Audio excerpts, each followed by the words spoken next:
In the 1960s, Chrysler built a car that didn't need gasoline, didn't need spark plugs, and could run on almost anything that burned. Diesel, kerosene, even tequila. It sounded like a jet engine because, basically, it was one. So why did one of the most futuristic cars ever made simply disappear? This is the story of the Chrysler Turbine Car, the future that never happened. Hey friends, you're already interested in this story, right? Haha, this is crazy.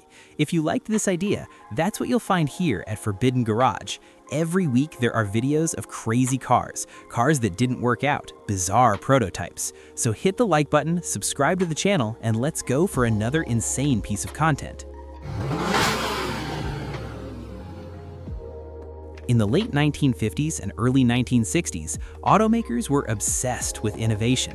Space travel was booming, jet engines were the future, and Chrysler wanted to bring jet technology to everyday drivers. Instead of a traditional piston engine, they created a gas turbine engine, similar to those used in airplanes. The idea was simple, yet revolutionary. Fewer moving parts, less vibration, ability to run on multiple fuels, smooth power delivery, and potentially less maintenance.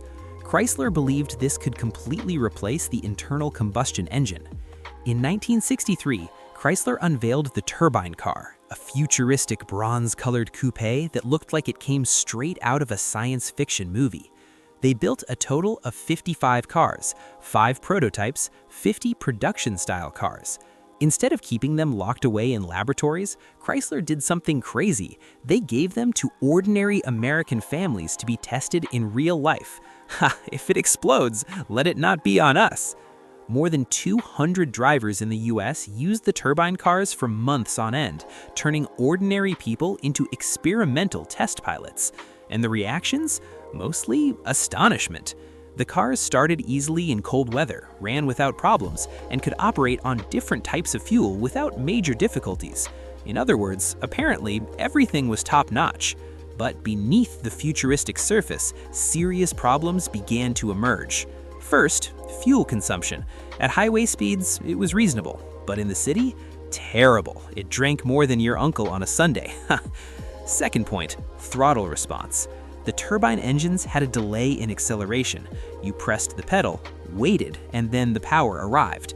It wasn't exactly ideal for normal traffic, but that quick overtaking maneuver where you rely on the car was a struggle until it got going. Third, extreme heat. What a certainty you thought at first, huh? The exhaust gas temperatures were absurdly high, a safety problem and an engineering challenge. It was enough to roast a Viper, ideal to lend to your mother-in-law. And finally, the cost. The engines used exotic materials that made production incredibly expensive. Although the cars were reliable, they simply weren't practical for mass production. In other words, theoretically, this turbine-powered car did work. And not only that, Chrysler wasn't the only one experimenting with turbines. Companies like Rover in the UK also tested turbine-powered vehicles, and even racing cars. But at the same time, traditional piston engines were rapidly improving, becoming cheaper, more efficient, and easier to maintain. The world was advancing, just not in the direction of turbines. That's only for airplanes.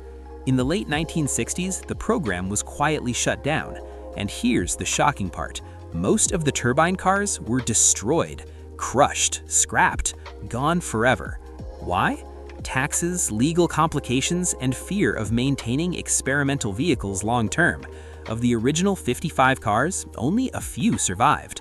One of the most advanced automotive experiments of all time, almost erased from history. It's sad, isn't it, folks? This one was unique, even if only for collection.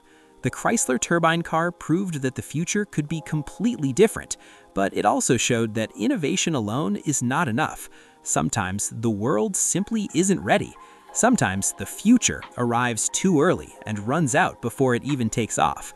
And that's why the Chrysler Turbine Car remains one of the most fascinating what-ifs in automotive history. And you? Did you already know this story? If you enjoyed this content, don't forget to hit the like button, subscribe to the channel so you don't miss the next ones. There are tons of cars you've never seen before.